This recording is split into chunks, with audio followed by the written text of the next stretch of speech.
Lord, thank you. Thank you for the blessings of liberty you bestow upon us. Thank you for the freedoms we are privileged to enjoy. As we assemble here in beautiful Stafford, as we exercise our right to discourse and freely self-govern, may our words and our actions be proper and be worthy of the faith and trust placed upon us. Watch over the men and women of the military who volunteer to wear the uniform of this nation and who protect and sustain the freedoms we enjoy. Also, please be with the men and women of law enforcement, fire rescue, and emergency services, those who are prepared to risk themselves to help others in need or danger. We are so truly blessed, and we thank you. Amen. Amen. Pledge allegiance to the flag of the United States of America and to the republic for which it stands, one nation, under God, indivisible, with liberty and justice for all. Ms. Bailey, will you please call the roll? Mr. Rhodes? Here. Mr. Cohen? Here. Mr. English? Here. Mr. Boswell? Here. Ms. Fanucci? Here. Chairman Apicella? Here. And myself, sir, we have a quorum. Thank you, Ms. Bailey. Are there any declarations of disqualifications on any agenda item? Seeing none, moving on. Are there any changes to the agenda? No changes. Okay. It's now the public presentations portion of tonight's meeting. This is an opportunity for the public to speak on any matter except an item that's on the public hearing agenda schedule. The public will have a separate opportunity to comment on any public hearing agenda item that's on the schedule tonight. Please address your comments to the Planning Commission as a whole, not to any specific member. Start by identifying your name and address. When the green light comes on, you have 3 minutes to speak. When the yellow light comes on, that indicates you have 1 minute left. And when the red light comes on, you need to wrap up your comments. Is there anyone who would like to come forward and speak on any item except an item on the public hearing schedule? Okay, seeing no one, I will close the public comment portion of the meeting. Mr. Harvey? Thank you, Mr. Chairman. For the first public hearing of tonight's meeting, Mike Zaraff will be giving the presentation.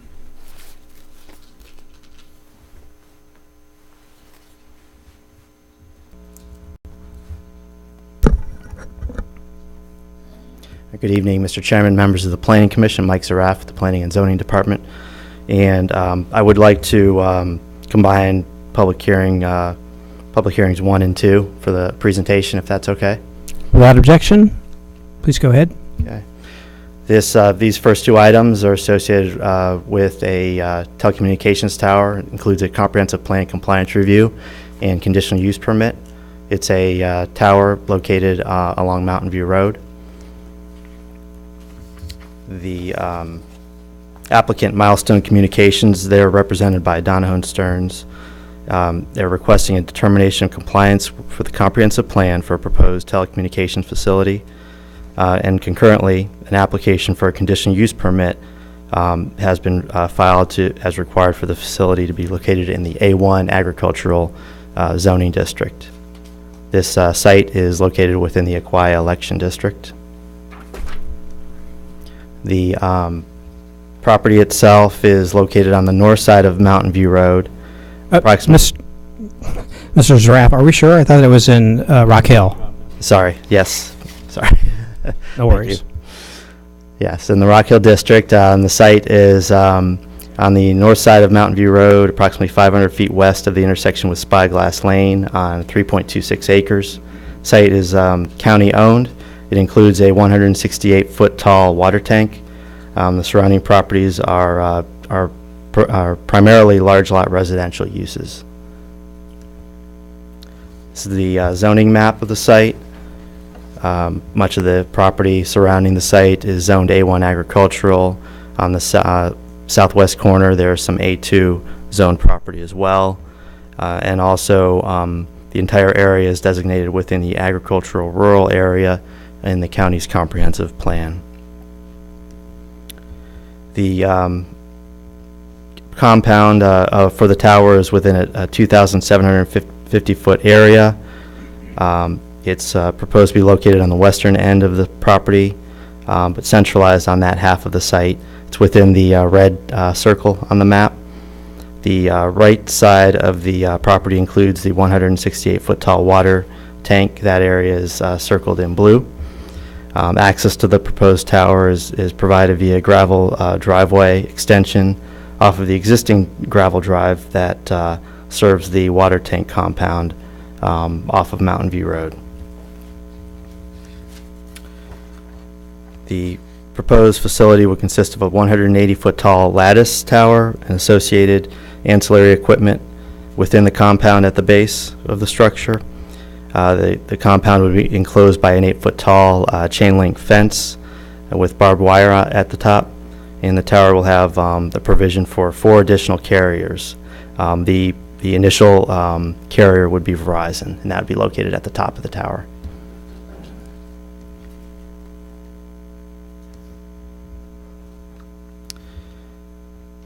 The tower conforms as we consider the first item as it relates to the compliance with the comprehensive plan. We look at the telecommunications plan, which is an element of the comprehensive plan. It includes several different siting and design criteria to consider with these types of requests. The tower itself conforms with 2 of the primary siting criteria that are identified. It's located on publicly owned land that's occupied or planned to be occupied by public buildings or parks. And then also it is on agriculturally zoned property. There are several other secondary siting criteria within the plan, and as this tower relates to some of those criteria, the tower would have no adverse visual impacts upon historic districts or properties, and would not be located near airports. Also, the other criteria gives priority to locating in the proximity of major power transmission lines. Staff does note that there are no major power transmission lines in this area where that would be possible for the applicant to comply with that. Also, priority is given to locating away from residential concentrations. Staff has noted that the site is located is in an agricultural district, but it is surrounded by residences on larger 3-acre lots. The applicant has noted that the tower will be designed to have a fall radius of 90 feet, and that 90-foot radius is within the limits of the parcel. This slide illustrates the orange circle on the slide illustrates and depicts the 90-foot fall radius as it is within the limits of the parcel. This design feature also is in response to one of the other design standard recommendations in the telecommunication plan that recommends towers be set back from property lines equal to the height of the communication facility.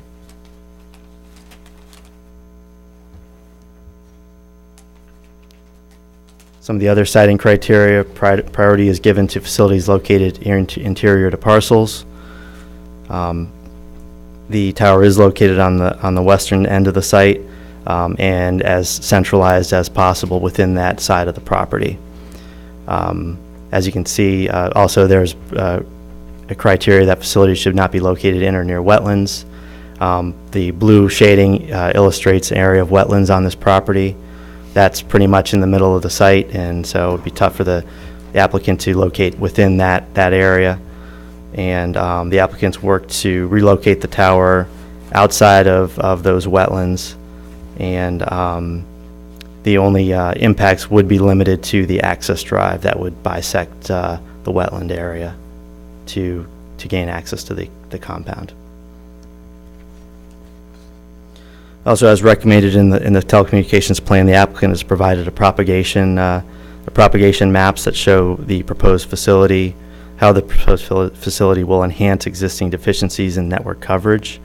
The proposed facility will help enhance coverage within the Verizon network along Mountain View Road and surrounding residences. This is the existing coverage map. The yellow circle identifies the location of where the proposed tower site would be located, and this next image illustrates the proposed coverage with the tower in place.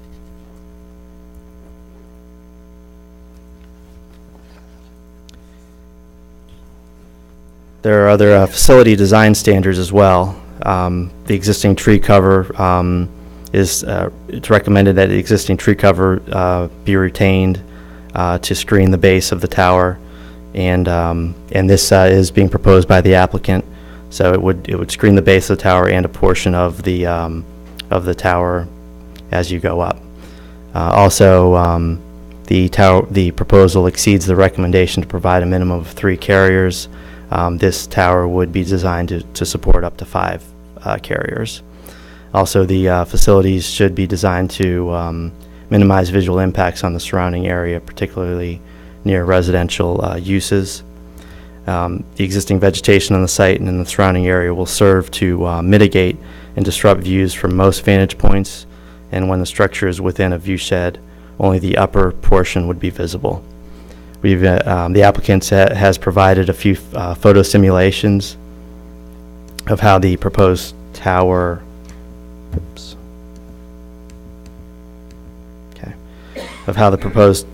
tower would appear from the surrounding properties, which can be used to assess visual impact. This is the most visible location along the frontage of Mountain View Road. And then one of the other sites nearby Tree Haven Lane to the southwest of the site. Mountain View Road is in the foreground in this picture. Overall, regarding the comprehensive plan compliance review, the positive aspects of the proposed facility is consistent with most of the telecommunication plan elements of the comp plan, with the exception of the setback recommendation from the property line. Also, the approval of the request would result in enhanced coverage to the Verizon network and help correct existing deficiencies. And as a negative aspect, the potential visual and safety concerns from the limited tower setback from the edge of the property.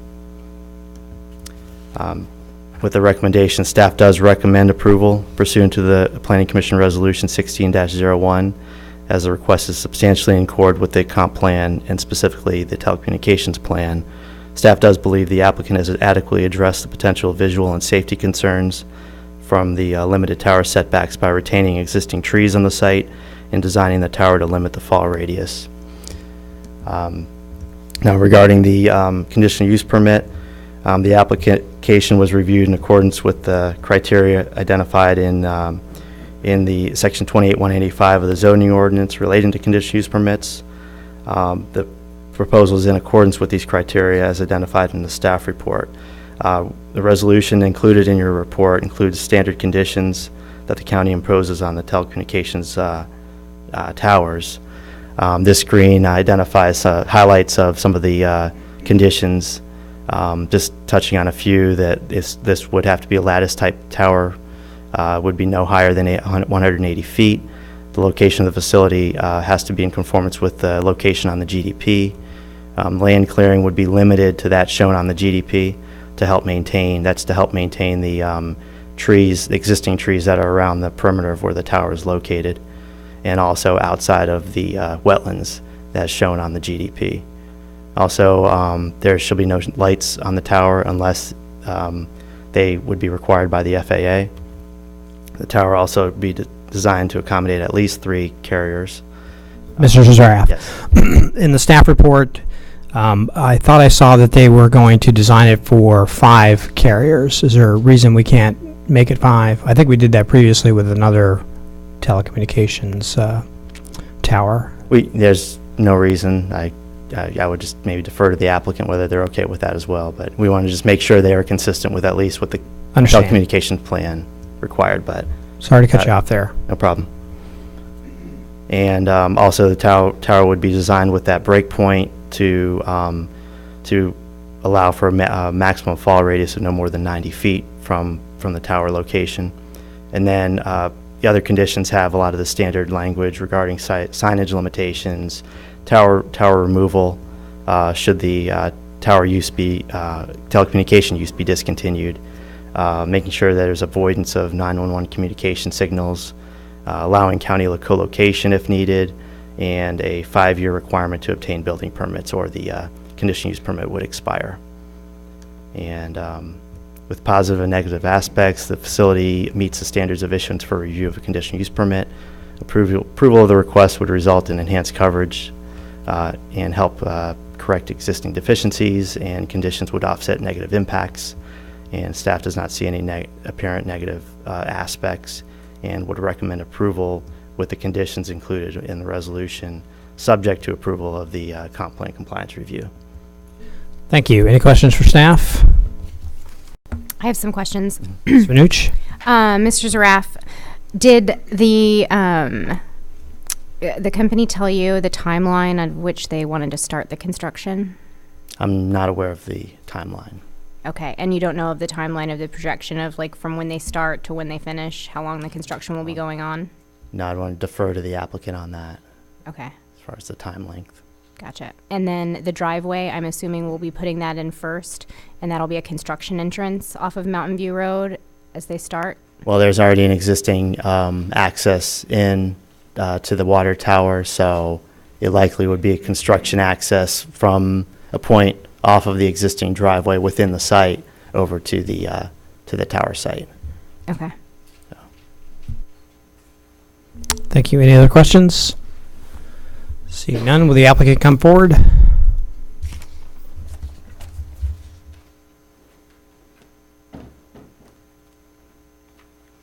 Good evening, members of the Commission. My name is Tracy Thiemak, and I'm here on behalf of Milestone Communications.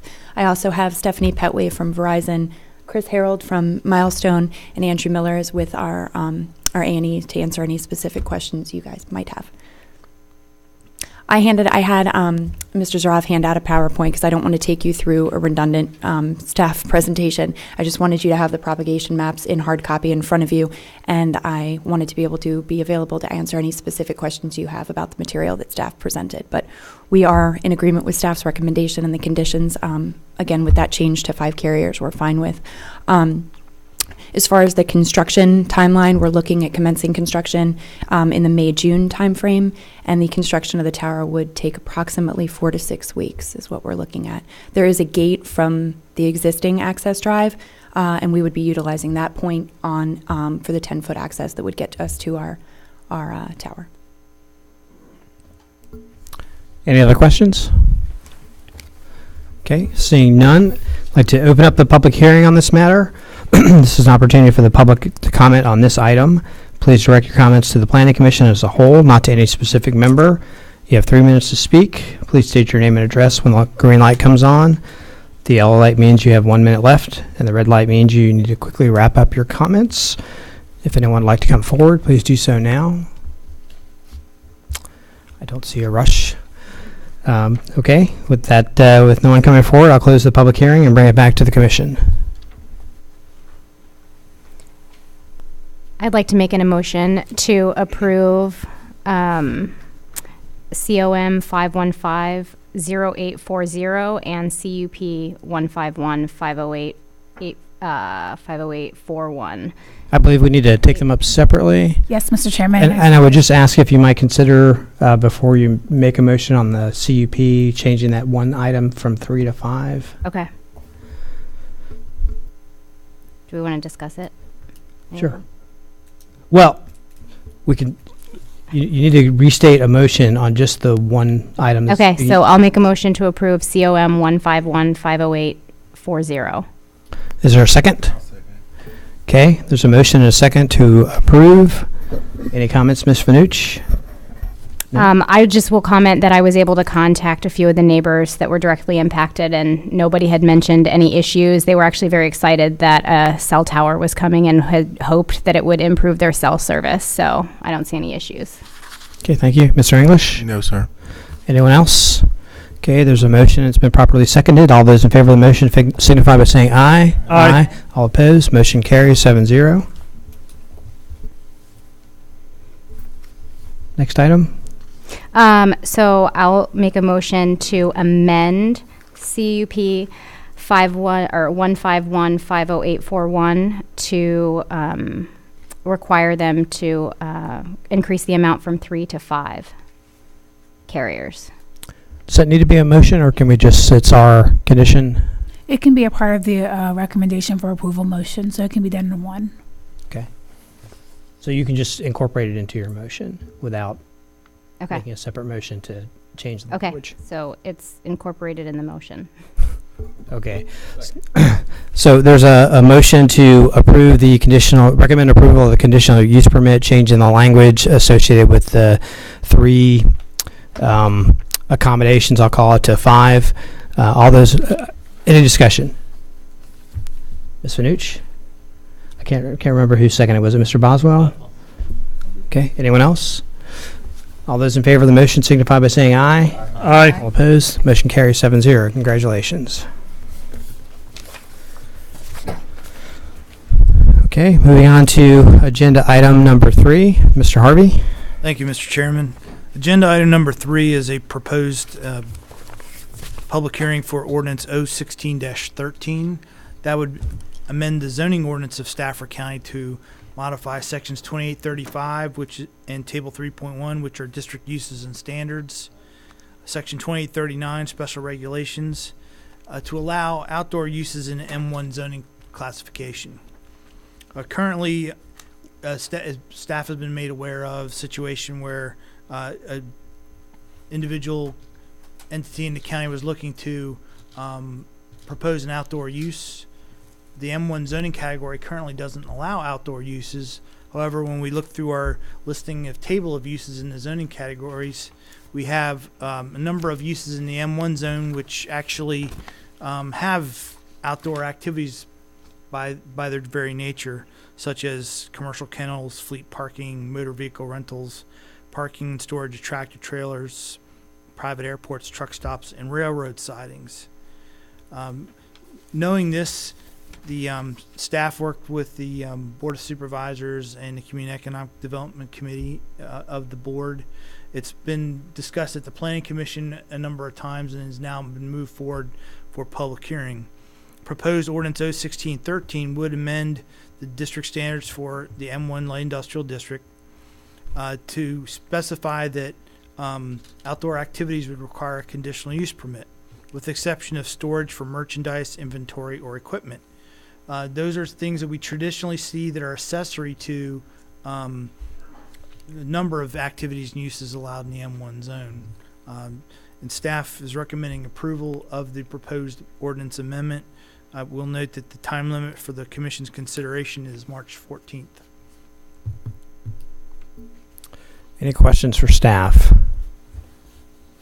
I do have a question just for clarification, Mr. Harvey.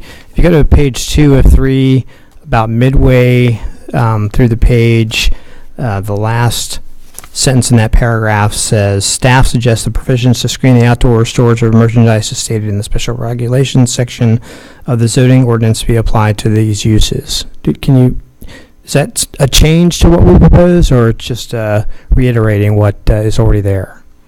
It's reiterating. Currently, the M1 zoning classification in the special regulations section requires any outdoor storage of materials has to be screened from the public right-of-way and adjacent properties.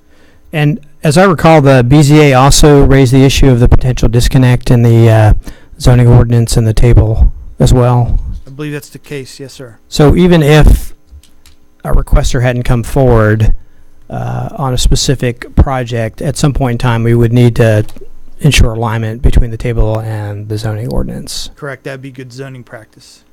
Okay. I'm going to ask the commission if they would like to hear from the requester or just to proceed forward. They're here. I would go ahead. Okay. Mr. Payne?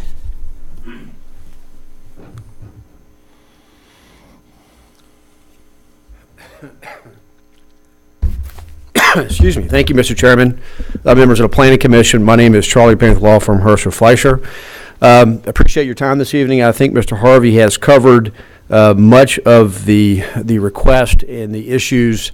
Of course, there was a subcommittee that was also appointed that went through these issues as well, that also made a recommendation back to the Planning Commission.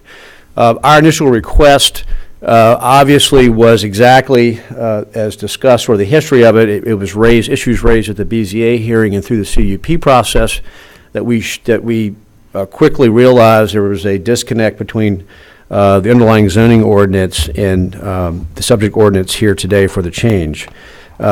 We are in support of the draft that has been prepared and submitted by staff to the Planning Commission and then went through, obviously, the subcommittee. I do realize that there's a new section under 2839-2. The only comment there is it appears to be, in my opinion, to be repetitive of what the authority that this Planning Commission and also the Board of Supervisors have under 28-185 for conditional use permit requirements. You also have a lot of this in other ordinances, including your noise ordinance. So I just point that out, that I wouldn't want 2839B2 to add any confusion or to have a potential conflict with other sections of the ordinance. And again, I think there's more than allowable discretion under 28-185 for the Planning Commission and the Board to decide under a conditional use permit application. And with that, I'm happy to answer any questions you may have. Any questions for Mr. Payne? Okay, thank you, Mr. Payne. Thank you. There was also another party who had some specific interests or concerns about the original proposal. Would the commission like to hear from that individual, or we would like to hear that under public? Okay. Mr. Coughlin? Mr. Chairman, members of the commission, my name is Michael Coughlin. I'm at the law firm of Walsh, Colucci, Lubly, and Walsh. And we represent Westlake Development, LLC, which is, as many of you may know, currently owns property adjacent to the Crucible site that is planned for 701 single-family detached homes. In the letter that we submitted dated March 7th, there's an Exhibit B that helps illustrate how close these homes will be to the Crucible property, some as close as 50 feet from the property line. Westlake opposes the text amendment and submits that this commission should recommend to the Board of Supervisors that the ordinance remain as is. This text amendment, as originally conceived, was not intended to correct a conflict in the ordinance as a whole, but instead intended to solve a problem of one particular user, the Crucible, which we submit is the one of the loudest, one of the more dangerous uses in the county. And so any change to the ordinance should, in my view, keep that in mind. However, the version of the text amendment that's been proposed and submitted and has been advertised, I believe provides little guidance to the Planning Commission and to the Board should a conditional use permit come forward for any of those outdoor activities. It also, oddly, provides no setback between outdoor uses in the M1 light industrial district and adjacent properties zoned A2 and to residential districts, whereas the M2 heavy industrial district does have a setback already built into the ordinance. So if the Planning Commission is inclined to move this forward, to move a text amendment forward, we submit that the version that should go forward would be Exhibit A, the one that we've submitted. Among other things, Westlake's proposal includes a 1,000-foot setback in the M1 district from A2 and other residentially zoned properties. That would still permit the Crucible to have some outdoor operations on its site, as illustrated by Exhibit A to our proposal. I'm sorry, Exhibit B to our letter. And we noted in the staff report that there's a suggestion that imposing such a setback may constitute a taking. I think that's not legally correct because even with such a setback, the Crucible would still have a reasonable use of its property and still have areas where it could actually shoot outdoors. But we think here, under the circumstances, the prudent thing to do is to leave the ordinance as is. I'm available for any questions. Any questions? Seeing none, thank you. Thank you. Okay, I would like to open up the public hearing on this matter. This is an opportunity for the public to comment on this item. I would just reiterate that we're operating under the same public comment protocols as mentioned under the previous item. So if you'd like to come forward, please do so now.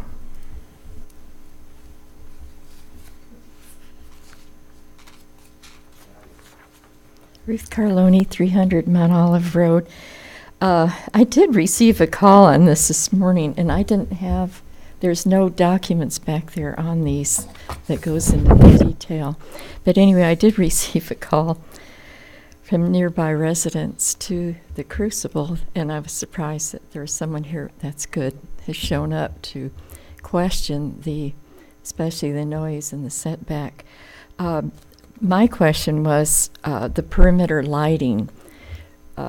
Just how tall can a fence be to cut that off? I know you can have the lighting go down to keep it from going, but there's always that disturbance.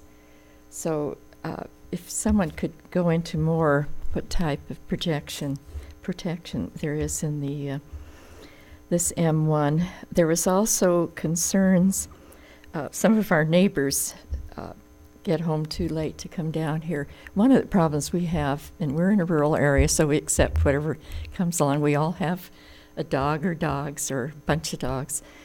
But the kennel was one of the questions. I know that would probably be a CUP, is that correct? Yeah, okay. So that would be addressed, but we really lose a lot of sleep, and we're, believe it or not, 300 feet off the road. Some of our neighbors are 50 and another 100, and it's really quite loud. But I'm not certain what else has been turned in since this was brought in. Is there more to it than some additional changes to this that you know? Ms. Carlin, as you know, this is unfortunately not a back and forth No, I know, discussion. but I'm just waiting for a nod, maybe. Yes, yes, no, no. Yeah, well, Okay. No, it I was, know. of course, put on the commission's website, so you might want to take a look there just to see what the language is. Okay, well, that was it. It was mostly perimeter lighting and the fencing initially for this. And that's about it. Okay. Thank you, Ms. Carlini. Is there anyone else? Okay, I'll close the public hearing and bring it back to the commission for recommendation.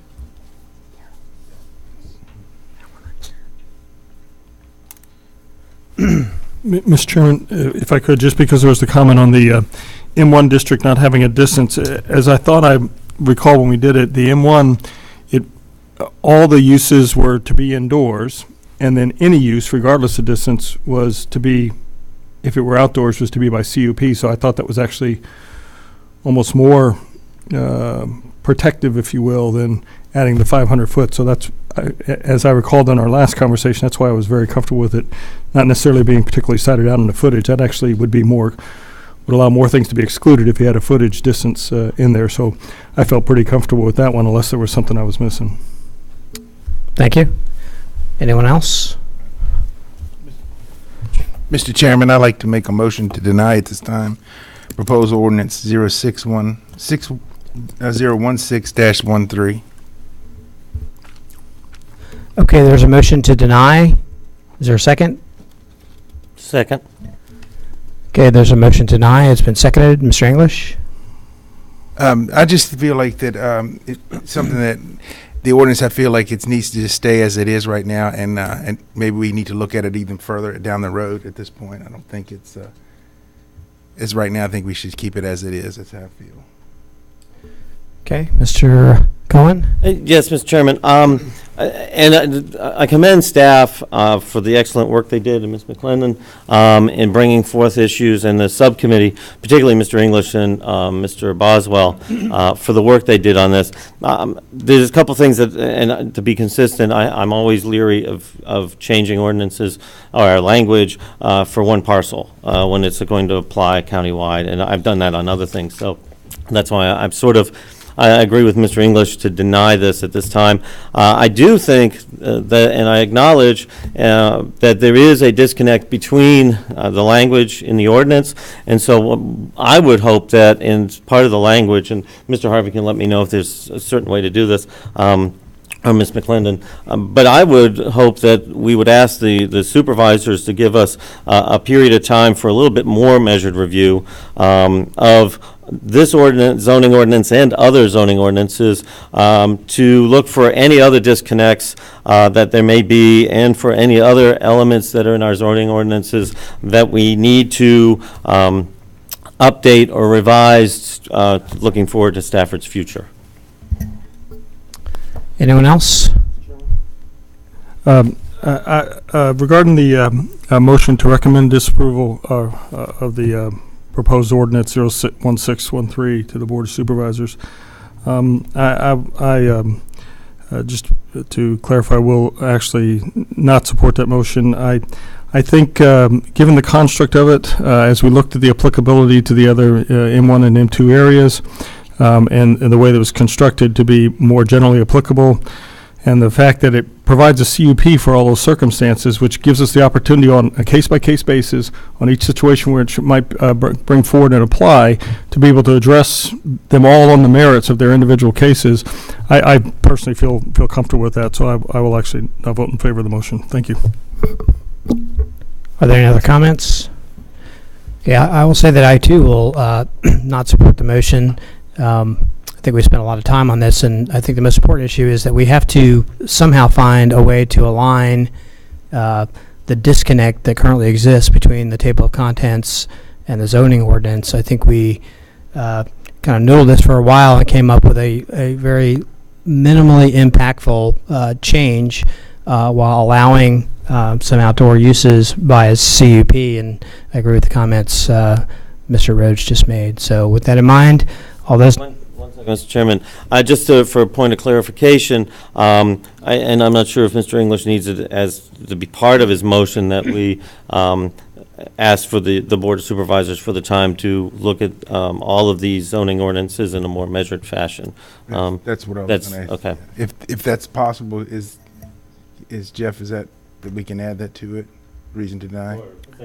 Send it along. Mr. Chairman, Mr. English, the commission can communicate its desires to the board, and it ultimately be up to the board to communicate back as to whether the commission should get this ordinance back to consider more time with it, or the commission on its own volition can continue to study this issue and come up with another recommendation if you see fit.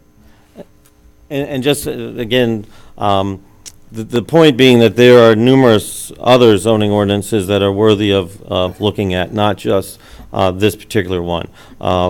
In the subcommittee, we understood that there was this disconnect, but there also was some concerns about the specificity and moving forward with the CUP, what type of guidance and et cetera.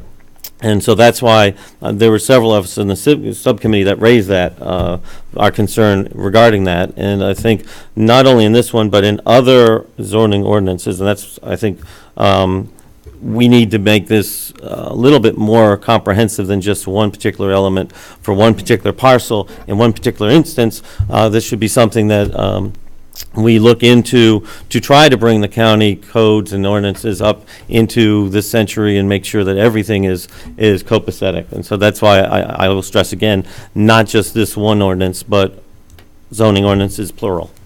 Mr. Rhodes?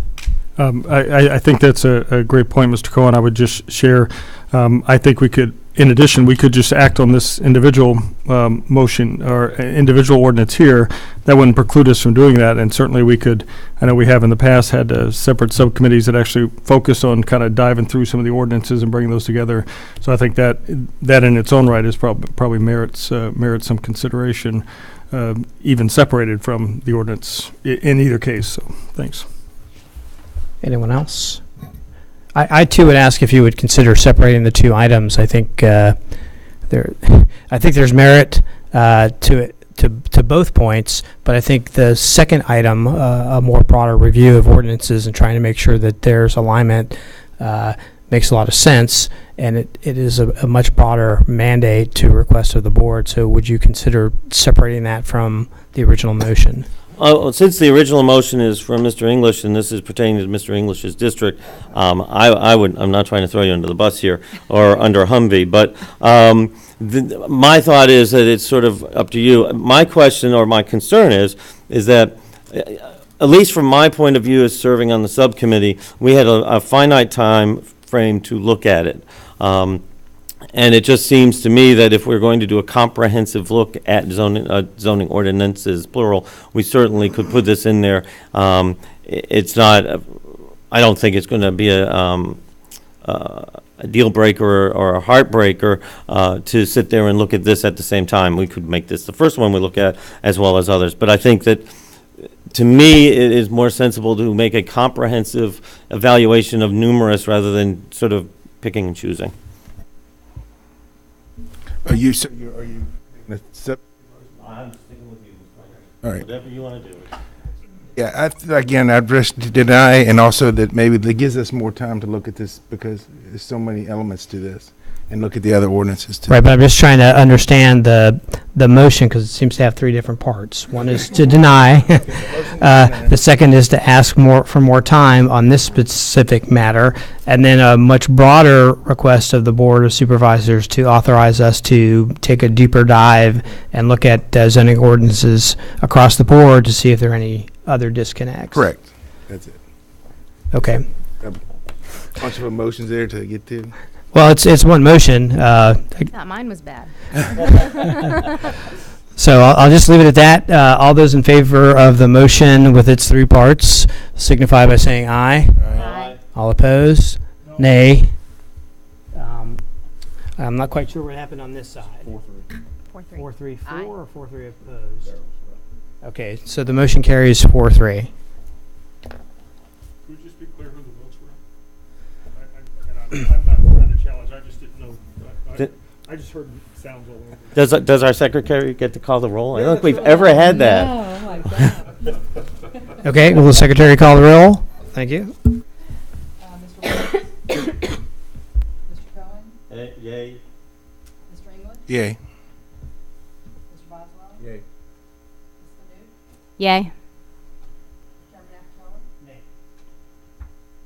So we had 4 yay and 3 nay. On the third nay. Okay, thank you. Okay, on to the next agenda item, item number 4. Thank you, Mr. Chairman. Item number 4 is a proposed zoning ordinance text amendment pursuant to Ordinance 016-10. It would affect the minimum lot width and minimum lot size for single-family detached homes in the Plan Development 2 zoning district. Our Plan Development 2 zoning district is a special zoning district, so to speak. It's there's only one of them in the county currently. It's fairly limited in scope in that ineligible to be to develop a property under the zoning category, you have to have a minimum of 500 acres and a maximum of 850 acres. And the overall zoning category is intended to create traditional neighborhood developments. The request initially came from Mr. Lemming, who represents Nash Stafford LLC, and they have requested this based on some market analysis that they have done. That market analysis and information was included in the background report that was posted on the web. In general, Embry Mill contains 2,079 dwelling units pursuant to a approved preliminary subdivision plan, of which 1,291 are single-family detached homes.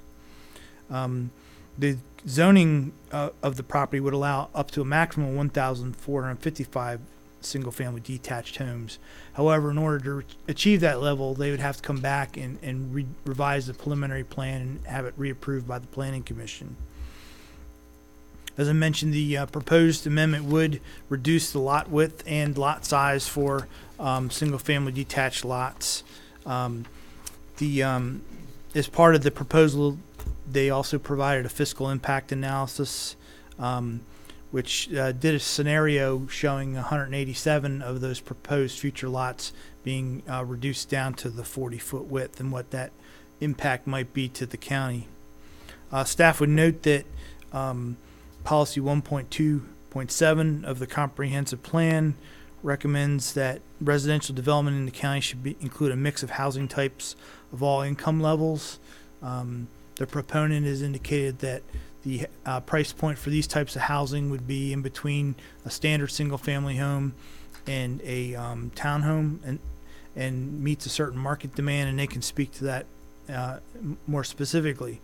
Again, this amendment would only apply to the PD2 zoning category and would be limited in scope to that effect at this point in time. Staff's recommending approval of the proposed amendment. I'm happy to answer any questions. Any questions from staff? Okay, I have some questions. Mr. Mr. Harvey, what's the smallest lot size in Stafford for a single-family detached home?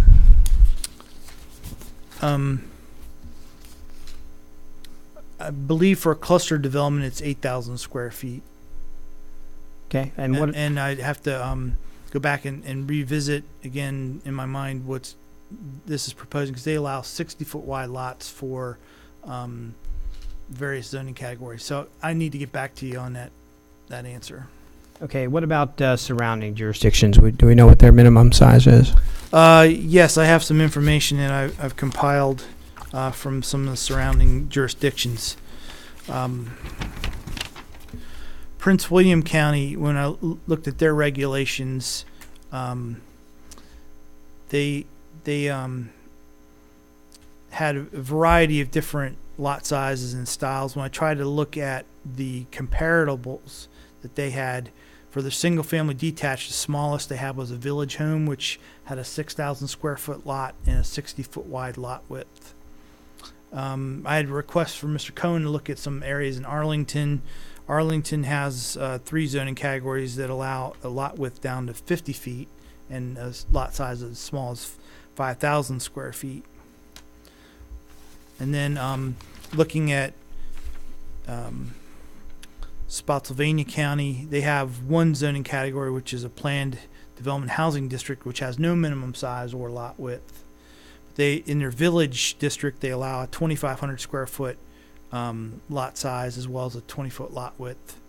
In their mixed use zone, they allow a 3,000 square foot lot size with a 30-foot lot width.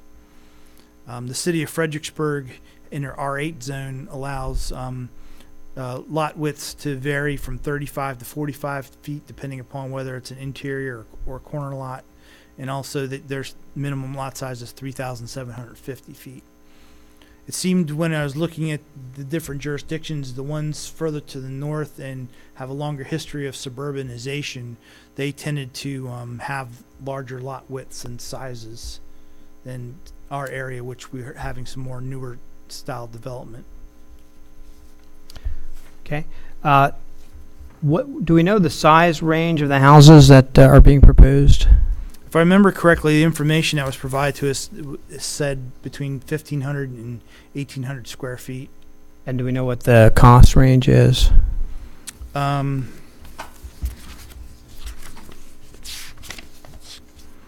The estimated value of these 40-foot wide lots with houses on would be approximately $370,000. And the proponent's here with his team, and they may be able to give us some more details. There were a number of examples of housing types that they provided in the information in the background report. Okay. Do we know how that size and cost compares with what was originally proposed, or what we were told was going to happen on these 187 lots? Well, based on the information that was provided to the county from Mr. Lemming, they are indicating that the average single-family home sales in Embry Mill currently today is $425,351. With the 40-foot wide lots, they were looking at around $370. So that's a roughly $55,000 difference in cost. Okay, so there is a price point difference by going to smaller homes. Yes. So if you have a smaller house on a smaller lot and a lower price point, wouldn't the assessed value on the property also be lower? More than likely, yes. So that would bring in less tax revenue? It could. Okay, can we get, if this proceeds forward, can we get the Commissioner of Revenue to review the fiscal impact analysis and give us his opinion? Yes, I'll certainly ask him to look at it. For newer single-family detached houses in subdivisions in Stafford County, are we going this small, 1,500 to 1,800 square feet? I'm not talking about townhomes. I'm talking about single-family detached. Are we seeing that market here? Mr. Apicella, I'd have to confer with the Public Works Department and see what the size of the typical house is that's being built today. I know a few years ago it was averaging around 4,000 square feet for a single-family home. I don't know if that number has dropped any. Jeff, the subdivision behind Lowe's on 610, I think, and what about the lot size of those? Those are single-family homes up there, and they look like, do you know the lot size for those? Mr. English, I'd have to check into that neighborhood. I know they have a variety of single-family, small lot homes as well as They do. Townhomes. They got a mix up there. And that property is zoned R2.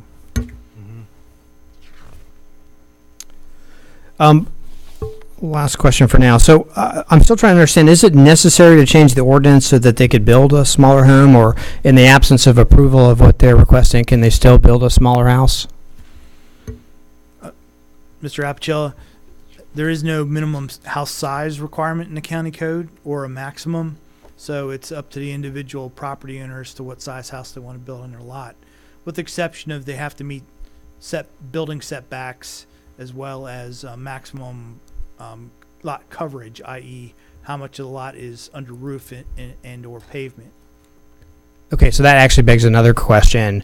Could a change in this ordinance, not necessarily on this specific parcel, but going forward into the future for PD2 subdivisions, could it result in an increase in the potential yield? From a zoning ordinance perspective, no, because the zoning district has a maximum density of 3.25 dwellings per acre. But when you get into site-specific conditions, it possibly could, compared to larger, wider lots. Okay, thanks. Any other questions for staff? Okay, seeing none, do we want to invite the requester up to get their perspective? Okay, Mr. Lemming?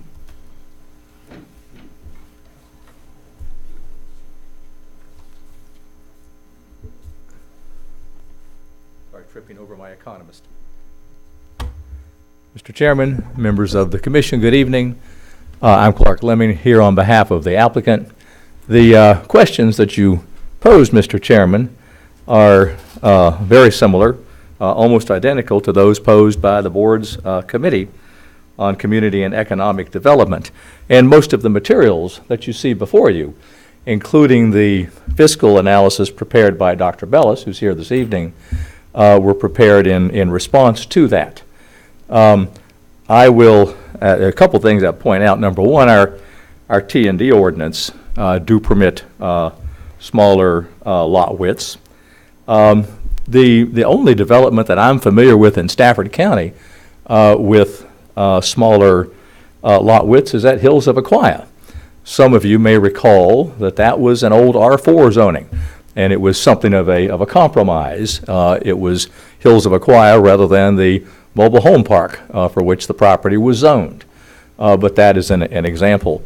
The genesis of this, recall that Embry Mill was originally zoned in Euclidean zoning districts back in the early 1990s. There was a proffer amendment, and the PD zoning came into effect in 2001, and as Jeff's indicated, this is the only PD district in the entire county. So it's a fairly rare bird, at least in terms of zoning. What has evolved is that the largest demand that the developer is currently experiencing is for the narrower single-family home on a 50-foot lot. Now, as Mr. Apicella points out, I could do a narrower home on a larger lot. And this issue also came up at the board committee discussion.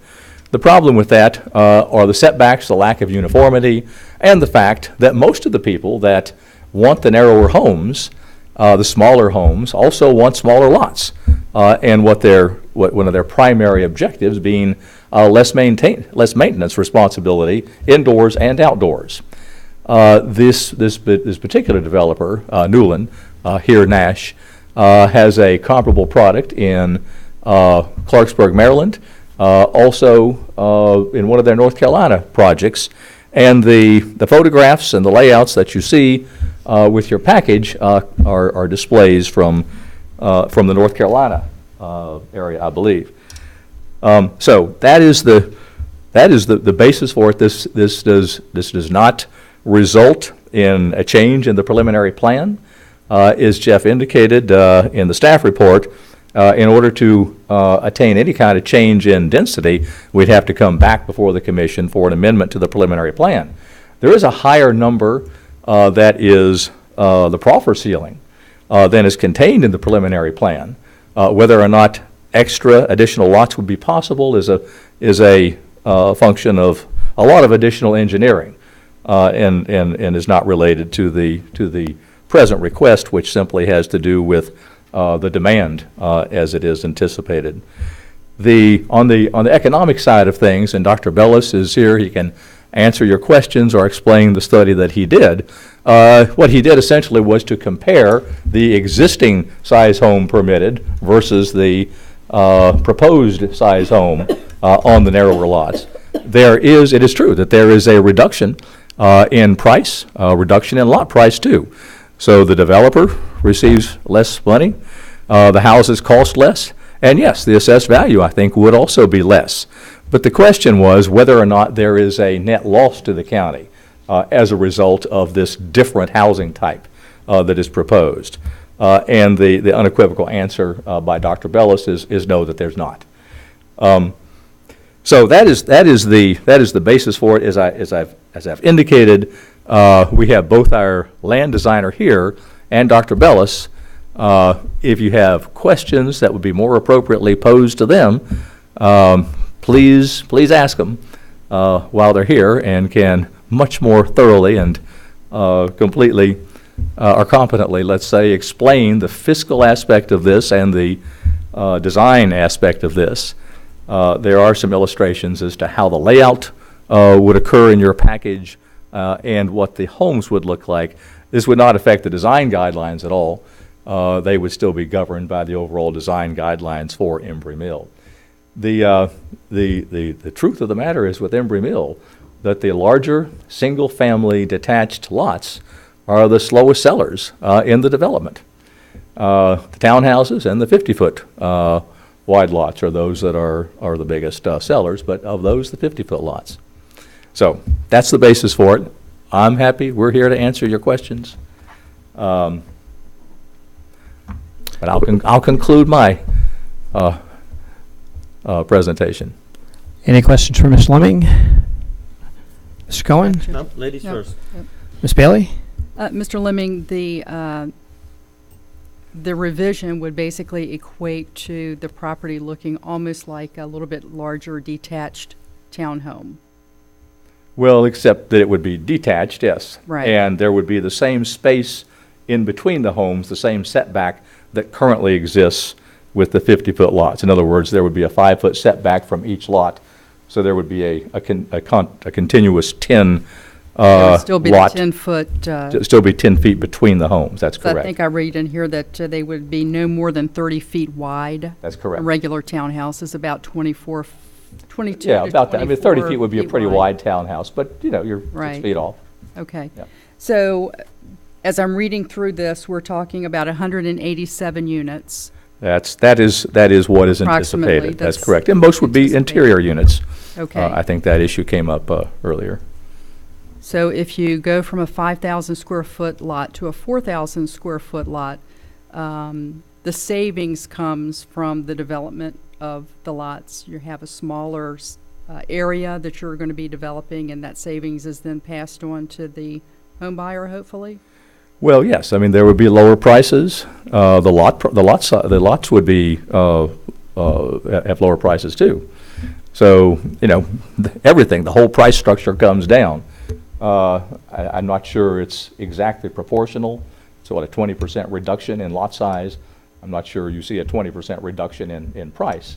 But there would be a proportional reduction across the board for all aspects of it. Cost of the house, cost of the development, profit to the developer, tax assessment. Okay. To me, it just seems that if you're building a smaller lot in a smaller area, then your cost would be less. And Yes. we can try to pass that on, depending on site conditions. Yes, and I think that's why you can sell the house for less, because the cost of development is less.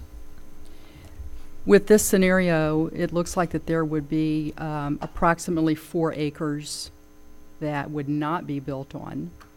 So given the fact that we would have smaller lots, we still have individuals that have at least 2 to 3 cars per family.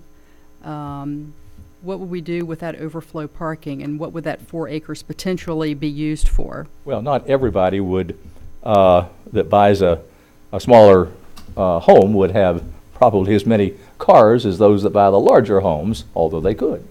There is no plan except open space for the additional land that would be saved at this point. So yes, you would pick up a couple of acres, but the preliminary plan is set.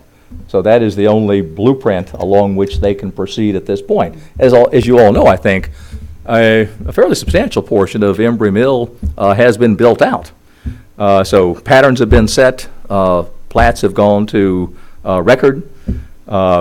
You know, if there is a change in the future from what's approved on the preliminary plan, in terms of the number of units, the general layout, then the preliminary plan would have to be amended for its future sections.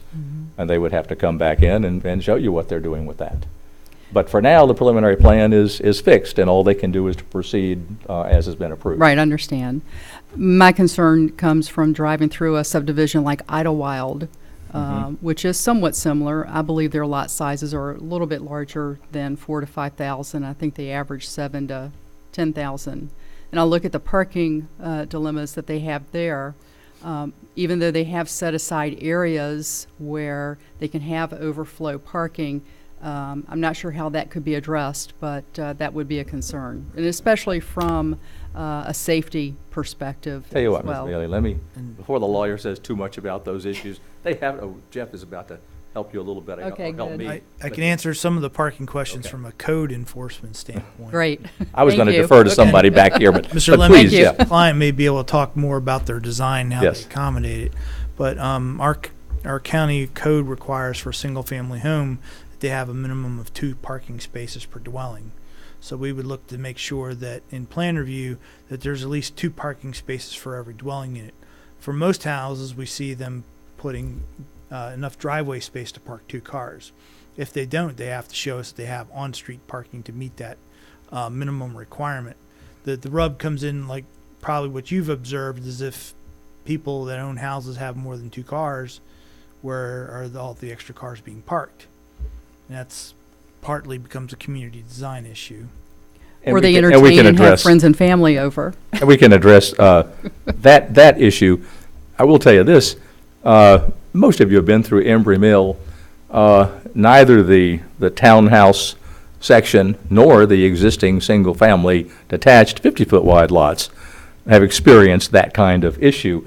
But is there somebody that can talk about whether there are any accommodations for overflow parking or whether it's even perceived to be an issue? Design guy?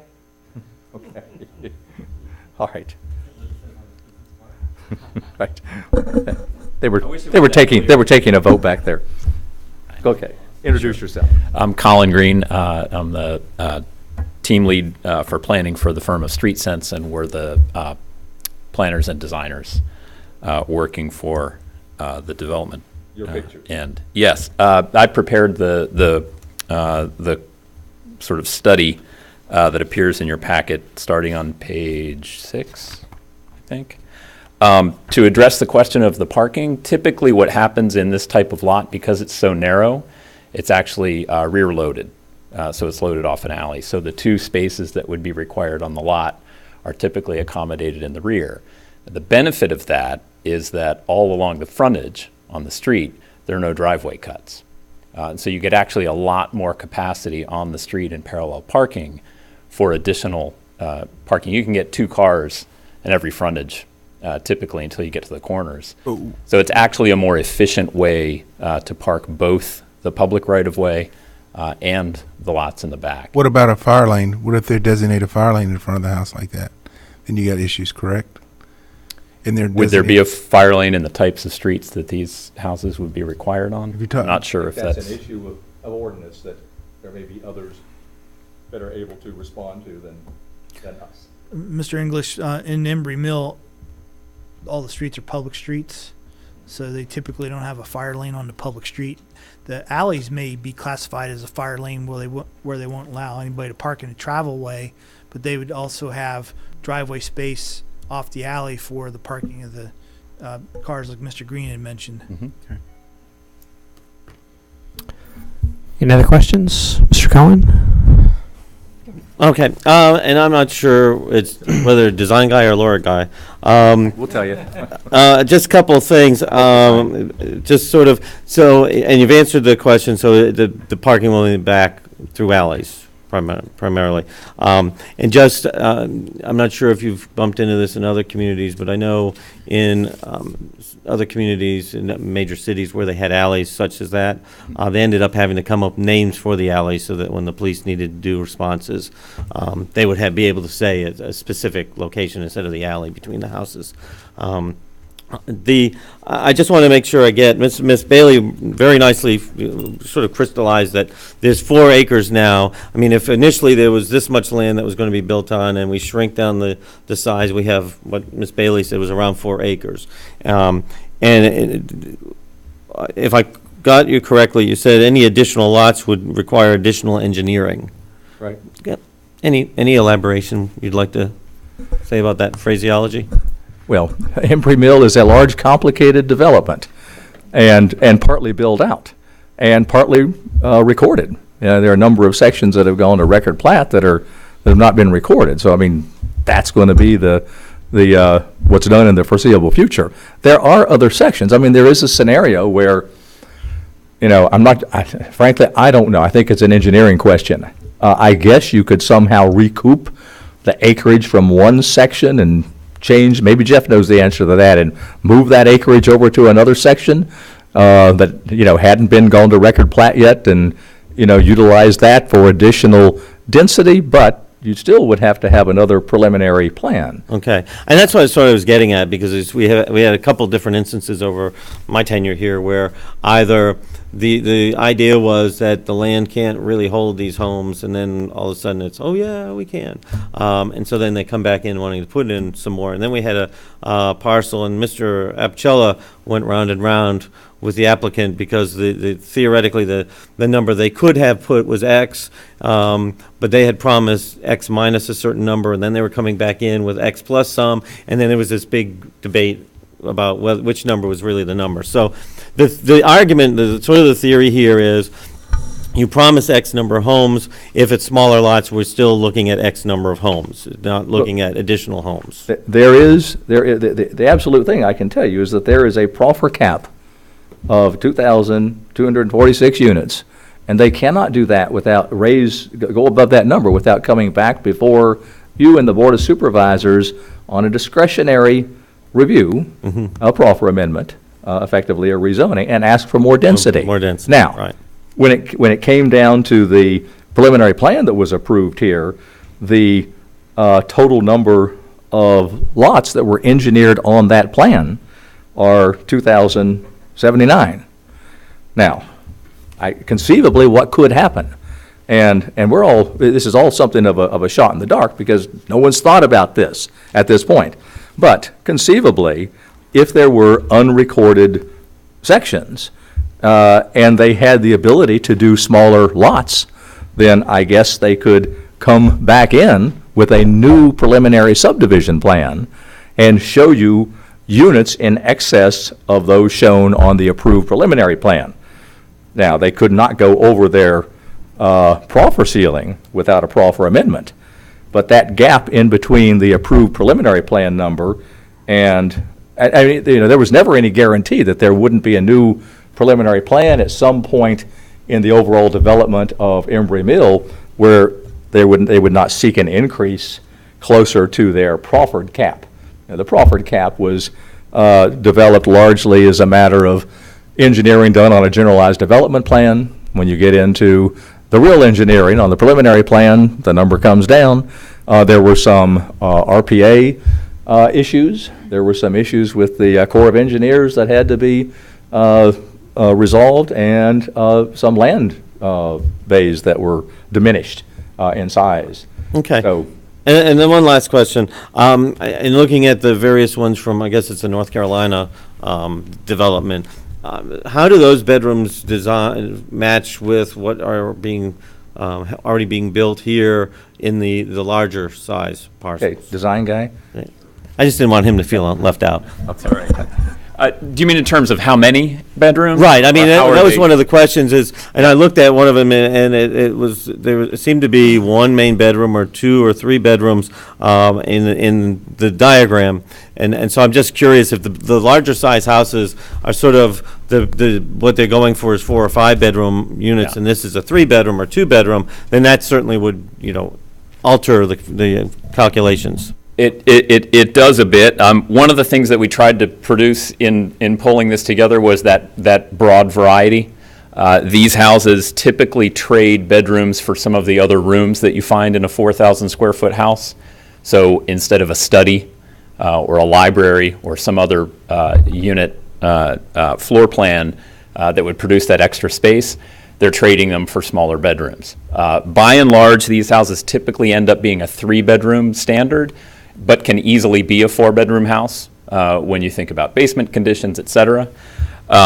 So really what the trade tends to be is more bedroom and living space and fewer of the sort of extra spaces that fill the other houses. So the typical purchaser of this type of house is a different segment than someone who would be looking for 4,000 square feet, lots of bedrooms, et cetera. As Clark had said, in addition to the less maintenance on the inside of the house, they're also looking to the smaller lot size.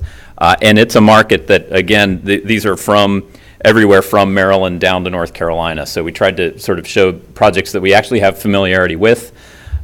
Some of these are even in 1.5-story buildings. Not that that's what we're proposing. We just wanted to make sure that it was very clear that these are very livable houses. What they tend to forego are some of those kind of extra rooms, or they combine a living, dining, breakfast area into a smaller space. So that's typically where the savings are, not necessarily the numbers of bedrooms. Thank you, sir. Sure. Any other questions? Ms. Bailey mentioned a development here in Fredericksburg with a slightly larger lot size.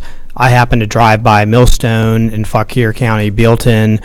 Those lot sizes are 6,800 to 7,000, but the homes are very similar to what's being proposed here. Is there anything closer than Maryland or North Carolina that we could see or know about that has something similar to what you're proposing? Our vicinity?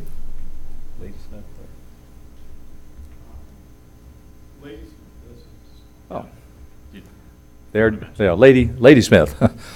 Newland is actually doing, is Newland the entity? Yeah, Newland is doing an entity in Ladysmith. Right off Route 1 in Caroline County.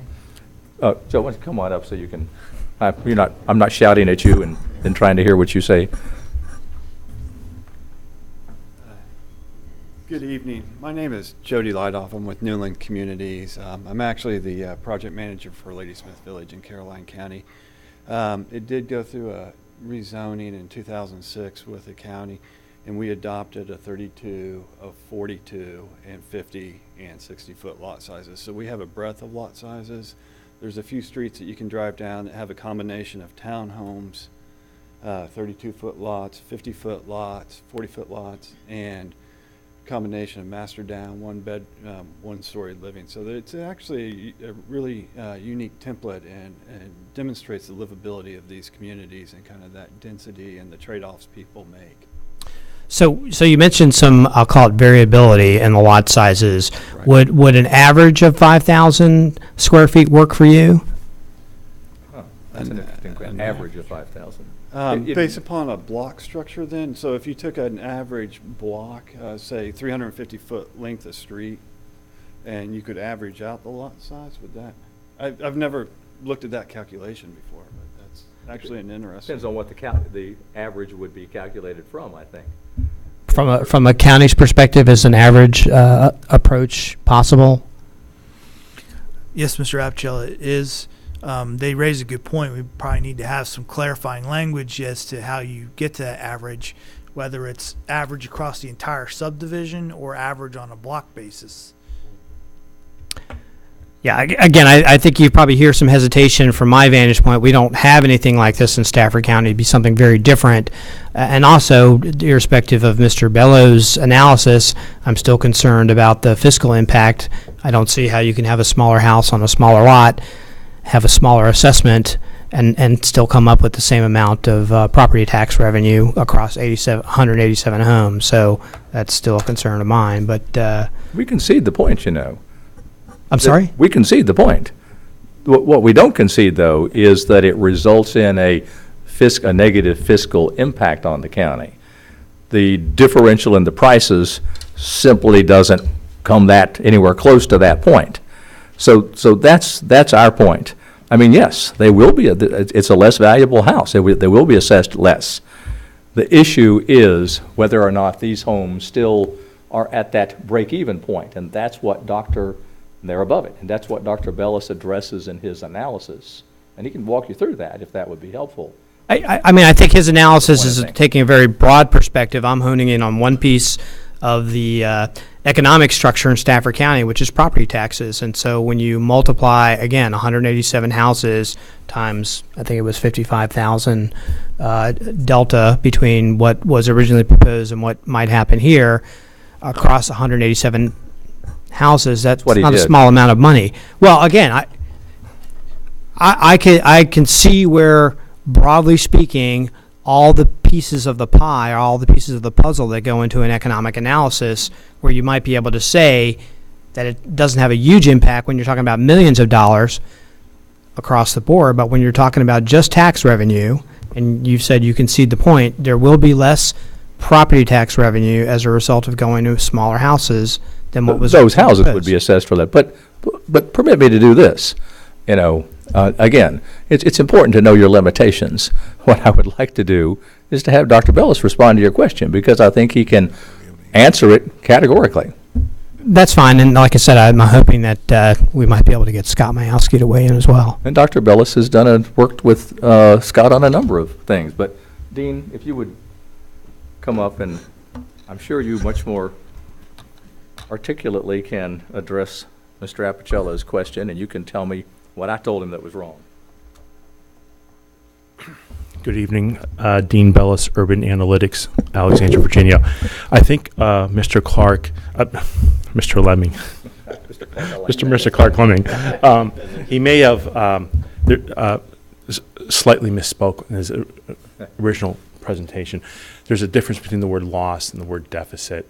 Normally, when we talk about fiscal impact studies, he was in his mind thinking, is this going to create an actual deficit to the county?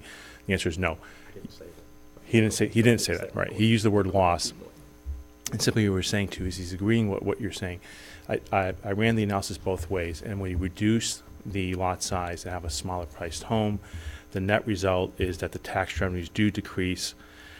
That amount is $105,582 per year.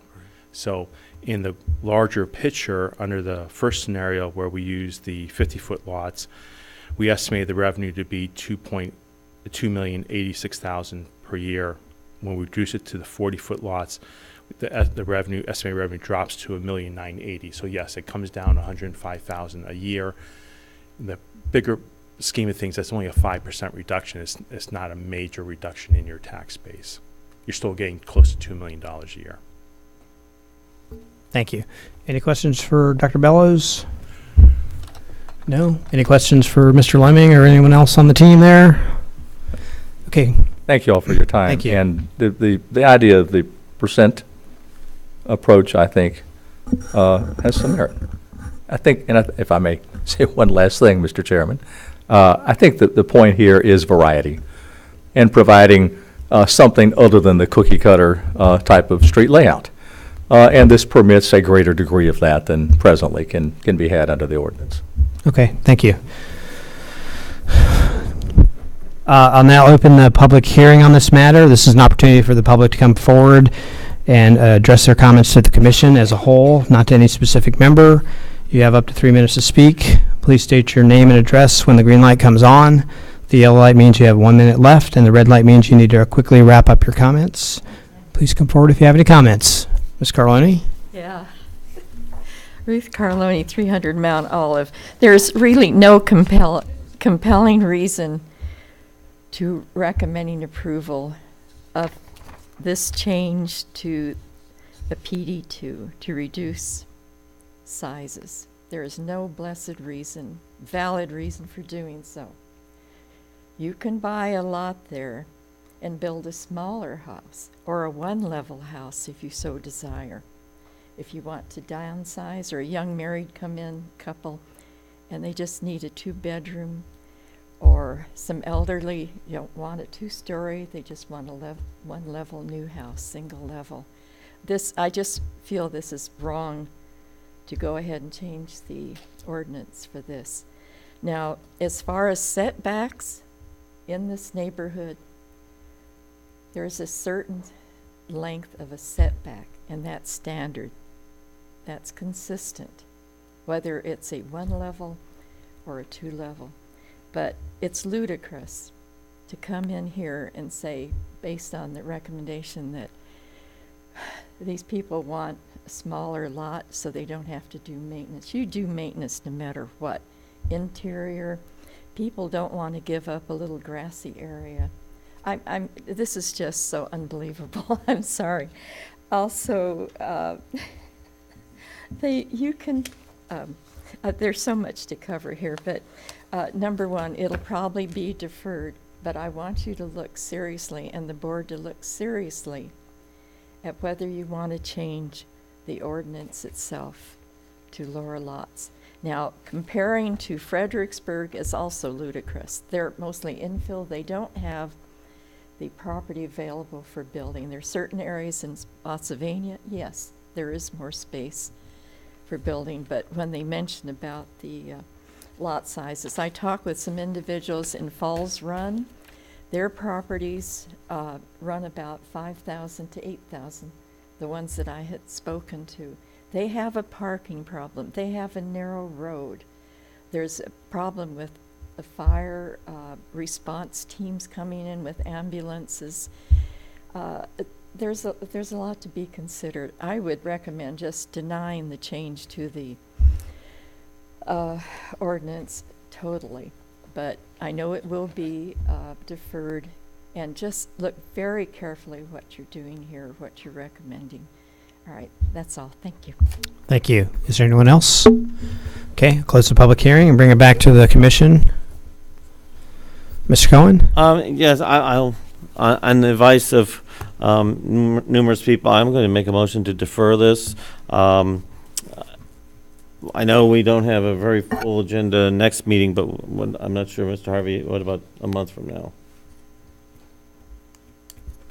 Mr. Cohen, our agenda is still fairly flexible. Okay.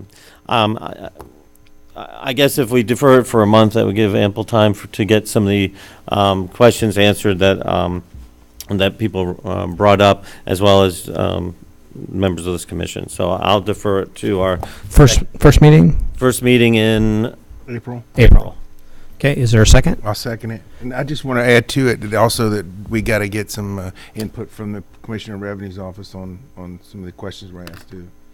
Okay, there's a motion to defer until the first meeting in April. It's been seconded. Anything further, Mr. Cohen? Yeah, just a couple of quick things. And to add to that, the parking, I'd like if we could contact fire, particularly their viewpoints. I know we've had numerous discussions about lot size and lot width and sprinklers and no sprinklers, and I just would like their idea about this. Definitely the idea about parking. The reason why I asked, quite honestly, Mr. Harvey, to look into Arlington is because when we first moved to Virginia, we lived in Arlington, and North Arlington in particular by Yorktown, where I taught, had smaller lots. And way back when we started looking at the comp plan, Mr. Rhodes continually pointed out that we needed to plan for X number of units that are going to happen at some point in time. And the continual argument was either they go out in the rural sections, or we have apartments, or we have townhomes. And I kept thinking there has to be another way, and thinking outside the box, and I kept referring back to Arlington, where you had smaller lots, and there are people who wanted less maintenance and less of this. And so I'm not certain, and I've raised this over the last year numerous times at this commission, if that's not something in general, and I've never talked to Mr. Lemming about this, I just raised it here, that would be a way to deal with our issues in the future. I'm not sure if that applies to Embry Mill, but I do think it's a concept that I raised over a year ago, and it's rather nice to see that seems to be a move in our area of Prince William and some of the other areas to go with this type of parcel. So I've nagged staff about this for quite a while, and I think it's nice to know that nagging, actually, the world has coming back to it. Thank you for your nagging, Mr. Cohen. Mr. English? Yeah, and also, I would like to know, he said there's some development in Caroline County. I'd like to see some plans on the Caroline County, what they're talking about, too. And that's where I would like to see. All right, thank you, Mr. English. Anyone else? Ms. Bailey? Yeah, Mr. Apicella, I think going along with Mr. English, it would be interesting to see the comparisons in the ordinance for the parking and all of those details that we talked about earlier, how that would compare to what we have here in Stafford. Thank you, Ms. Bailey. Mr. Rhodes? Mr. Chairman, I would just raise the point that if we think there is any more work to be done when we address this the next time, if we defer to the first session in April, that we will have to act on it that evening by the time limit. So if we thought that with the additional information, we're pretty confident we'll be able to execute on it some recommendation, then I think that's fine. But if we think that might generate the need to have further discussion, we may be better served considering the second session in March and then having another opportunity before we. When is the second meeting in April? 27th. Yeah. Yes. There goes that time limit issue. Is this one of those ones where the applicant can say, we're okay with the 27th? No, sir. Okay. I'll ask staff, do you think that if we get it on the 20th in April, that's good, or do you want the end of this month? It's at the commission's discretion. I would say, why don't we just get it in This month. and then maybe we can vote on it in April if we have to. Right, okay, so I changed it to the 23rd of. So you're amending your motion to the next meeting in March? Yes, sir. Okay. Any further comments? Okay, all those in favor of the motion to defer to the next meeting in March signify by saying aye. Aye. Aye. Opposed? Motion carries 7-0. Thank you. Okay, unfinished business, none. New business, none. Planning Director's report, Mr. Harvey. Well, thank you, Mr. Chairman. I've had a issue that's gone through the board's Community and Economic Development Committee dealing with building height. We've come across a situation where the zoning ordinance does not match the building code for building height calculation purposes, and it's potentially can create some problems when someone's trying to get a new house built and they have a steep roof pitch where the house height may not match the zoning ordinance requirement, but it does match the building code. Most builders rely on the building code because most jurisdictions defer to that for building height measurement purposes. Staff would ask the commission consider authorizing this for a public hearing as soon as possible. Any questions for Mr. Harvey? Okay, is there a motion? Motion to advertise for public hearing? Is there a second? Okay, there's a motion to advertise for public hearing. It's been seconded. Any comment, Mr. Rhodes? No, sir. Ms. Bailey? No comment. Anyone else? Okay, all those in favor of the motion? Do we have a date? Next. It's already actually been scheduled for. 23rd?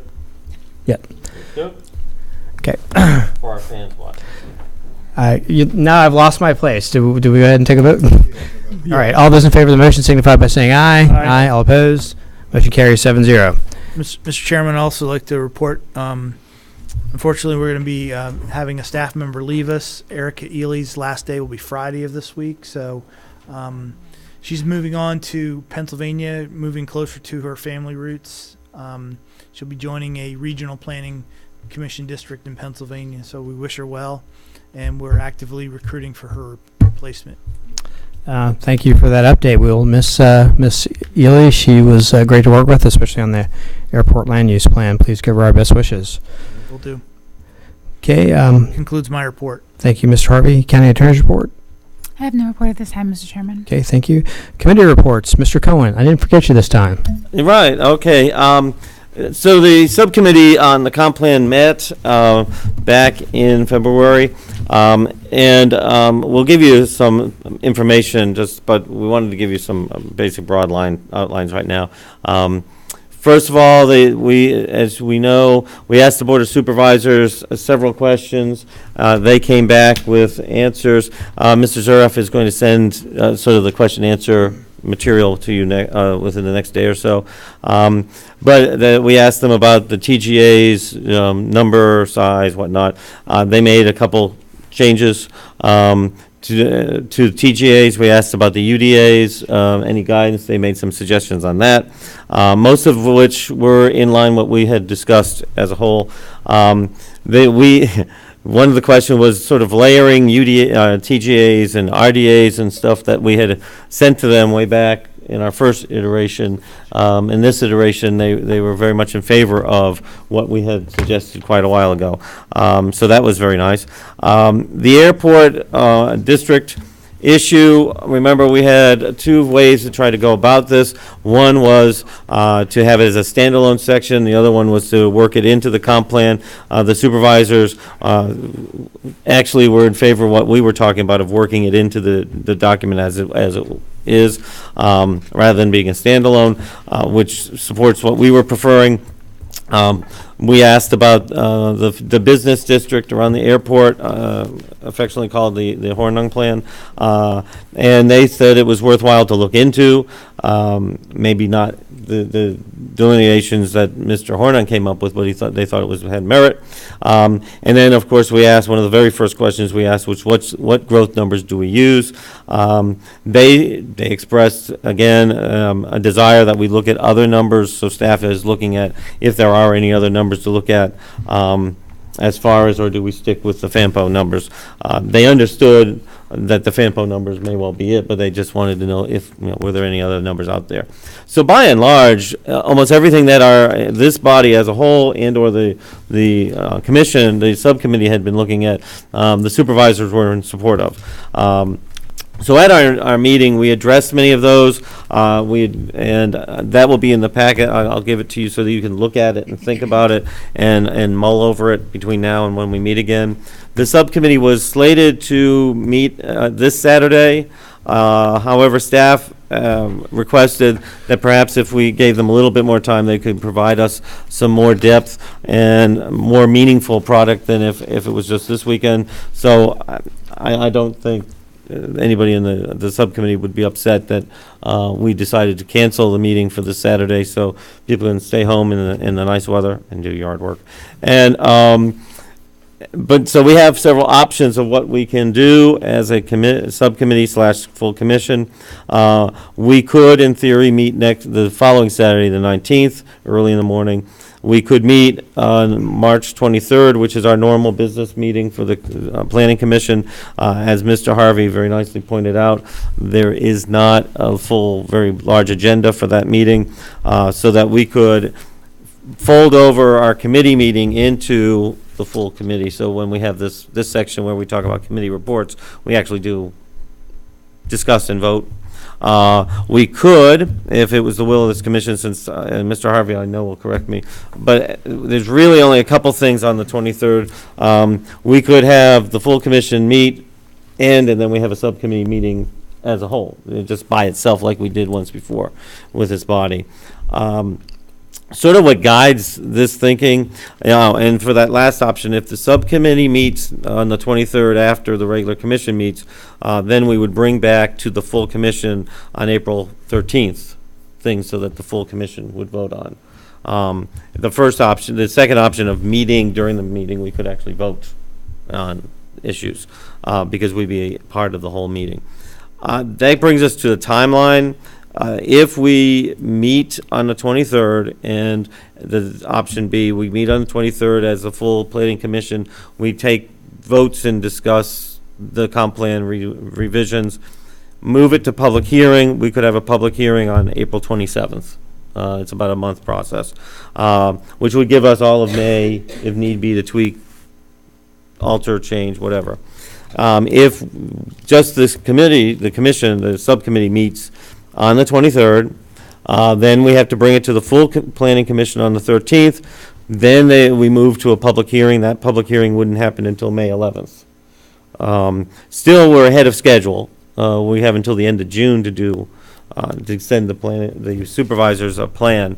But the first option would move it to the supervisors in a more expedited fashion. The second one would give us the 11th to have the public hearing, the second meeting in May to tinker, twitter, do with whatever, and then getting into June to make the final determination. So it's sort of, right, no. And of course, hopefully, in the midst of all this, we can get some more clarification on the impact of the new law in Virginia about proffers, which may well impact all of this as well. So I'm throwing that out there to get a feel for this body, since we tended to do things as a committee of the whole, rather than just say the subcommittee do things, and to see if anybody has a preference about either meeting on the 23rd like we do now, and then we take up issues, we vote, and possibly move to a public hearing on the 23rd, possibly in May, do it in April, or we meet, take care of the couple public hearings on the 23rd, meeting officially ends, then we have our subcommittee meeting, and then we have to bring back things in April definitively. So that's where we are, Mr. Chairman. Is there a preference? I would just share that I'm inclined towards the former, towards the earlier movement, for two reasons. One is, if there are more issues to be worked, it gives us more time rather than waiting to take it forward and see if there's more things to work. And secondly, if we can get it done earlier, all the better moving forward. So I'm inclined that way personally. Any other comments? No, I thought that would make you happy. Okay, so what I'm hearing, and we can do this by consensus, is just add the comp plan as an agenda item for the meeting on the 23rd. Correct. And Mr. Chairman, for the commission's information, the two items that we would have beyond the comp plan are the zoning text amendment for the time limits on rezonings and I think that's going to take hours and hours of our time. and then plus what we deferred tonight on the PD2 lot width. Those would be the two items in advance of the comprehensive plan discussion. Okay. So what I passed along to the members, and I thank Mr. Zuraf for compiling it, are different information items from what the subcommittee met and sort of agreed to consensus based on what the supervisors gave us, based on input from the public, both in our public input sessions and via emails and telephone calls. It also addresses some of the basic things of what we needed to do, that overlaying and et cetera that I mentioned earlier. And I wanted to give that to you earlier so that you could have between now and the 23rd to sort of look at it, mull about it, think about it, so that it'll help you in getting ready for the 23rd, rather than hitting you with a bunch of information on that night. The idea being that on the 23rd, staff will come forward with, and Mr. Zuraf, well, I'm certain will correct me if I misspeak, but if I remembered correctly and made notes correctly, the projections and growth numbers type issue, and whether we go with FAMPO or if they find some other numbers.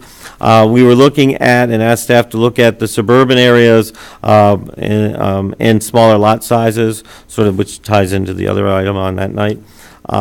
The Stafford Business District zone and the western end of it, as well also with the airport zone. One of the suggestions about how far west to put the airport zone to be. Staff had mentioned something about adding an area in Widewater. Some more information on the planning area districts and phasing and how we would actually do it. And then we had asked for the CIP and the capacity element, because that was something that people had raised repeatedly. And then planning, area concept mapping. Some of those would have to be put in the language of the comp plan. Other things are just elements that, as we're moving ahead, we should take thought of. For example, we asked staff to look into the incentives to try to do that business zone around the airport.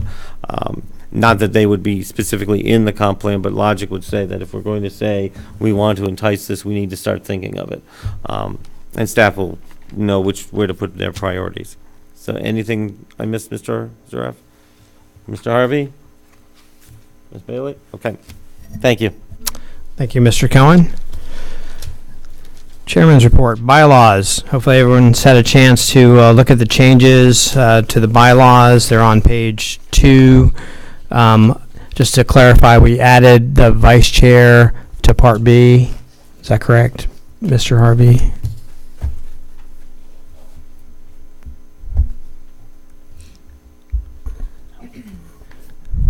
I think it's supposed to read the chair and vice chair shall be elected at the annual meeting for a term of 1 year and may serve 2 consecutive terms. That is correct. Okay. Thank you. Is there a motion to approve the amended bylaws? I make a motion.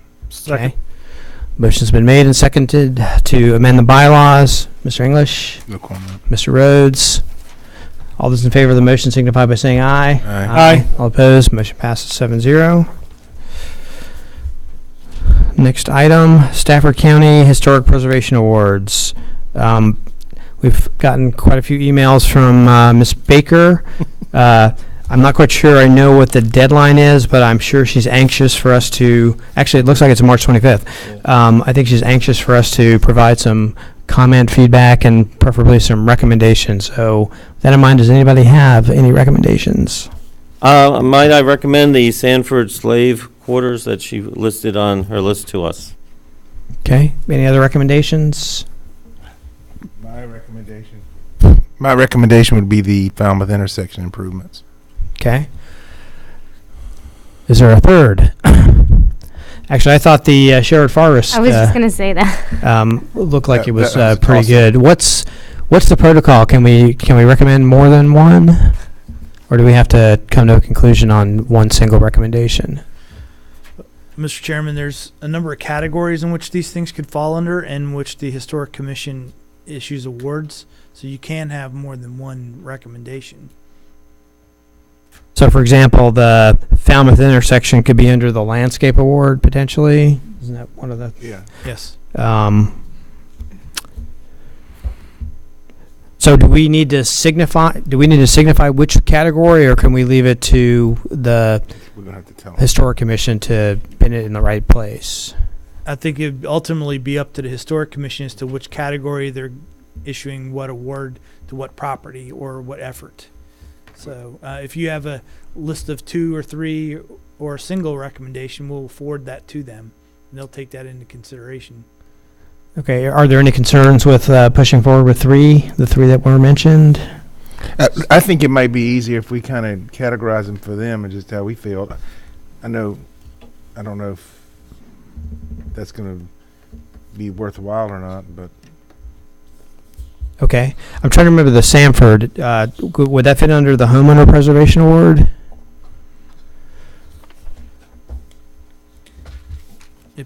I guess it possibly could, or the Sherwood Forest would be similar. There's a property owner trying to preserve the historic resource. I'm just trying to figure out between the Sherwood Forest and the Sanford, between A and B, which would be the right category for either one of those if we were to go forward with 3. Any preference? I guess my preference, I mean, I like that the first 2 mentioned are my preferences, but I would be okay with staff making any determination they want to as to whether they think it should fit. When you say staff, again, we're talking about the Historical Commission. Either Historical Commission or Kathy could say she thinks this slides into this or that and the other. I'm okay with her making that decision, or just saying, we recommend, we think all these 3 have merit, so you go ahead. Okay, I'll make it easy. I'll go with that. Okay. Any further thoughts? Okay. So what I'm hearing, we're doing this by consensus because I don't think we have to take a vote. Sanford, Falmouth intersection, and Sherwood Forest, and leave it up to staff and/or the Historical Commission to pin it in the right category. Yeah, Great. Thank you all. Other business, TRC. I assume everybody's gotten their packages. Last item on the agenda, approval of minutes, February 10th. Motion to approve February 10th minutes? Motion to approve, it's been seconded. Any further comments? Seeing none, all in favor, signify by saying aye. Aye. All opposed. Motion carries, minutes approved. Mr. Chairman, I'm very late to waking up and paying attention. I just noticed I think it's the Millstone presentation, that they had a community outreach, 256 postcards mailed to all the others. That's not a requirement, right? Was that something they did additionally? No, sir, that's not a requirement. I thought that was very commendable. I wish I had thumbed through it early enough to make the comment to him, but I thought that was very, very impressive that they had the 256 postcards, so all the surrounding folks, and had a community meeting at Margaret Brent Elementary, so I just think they're to be commended for that. I appreciate your pointing that out. And as you may recall, we were trying to determine the extent to which we wanted and how far we wanted outreach to be. I don't think we ever pushed that forward, but that may be something we want to talk about down the road. And I appreciate you keeping us honest on the calendar as well, so that we didn't schedule the item for the day after we had our next meeting. Okay. All in favor of adjournment? We're adjourned.